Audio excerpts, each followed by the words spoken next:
ठीक है फिर तवाई, अब मैं जा रहा हूँ सोने, बहुत नींद आ रही है यार। एक सेकंड यार, ये प्रिंस भाई को इतनी रात में क्या हो गया?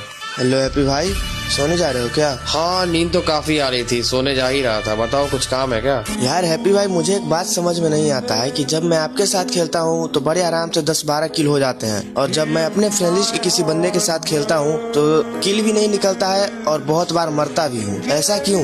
हाँ, मैं तुम्हारी इस प्रॉब्लम को अच्छे से समझ सकता हूँ और मैं तुमको इसका जवाब भी दूंगा। ध्यान से सुनना। इमेजिन करो कि तुम्हारी स्क्वाड में 3 रसर प्लेयर हैं और चौथे में तुम हो। यकीन मानो, अगर तुमको रस करना भी नहीं आता होगा ना तो तुम रस करने लगोगे, क्योंकि तुम्हारा वहाँ का सर्किल ही ऐसा है। और एक तरफ मान लो तुम्हारी स्क्वाड में 3 नूब बंदे हैं और तुम लाख अच्छा खेल लो, लेकिन तुम उधर नहीं खेल पाओगे, क्योंकि वहाँ 3 बंदों का माइंडसेट अलग है और तुम्हारा माइंडसेट सिर्फ एक जैसा है। लेकिन अगर तुम्हारी स्क्वाड में 3 प्रो प्लेयर्स हैं तो यकीन मानो, तुमको गेम नहीं भी खेलना आता होगा ना तो तुम गेम खेलने लग जाओगे। अब कुछ समझ में आ रहा है? डिपेंड ये नहीं करता है कि तुम कैसा खेलते हो, डिपेंड ये करता है कि तुम किस सर्किल में रहते हो।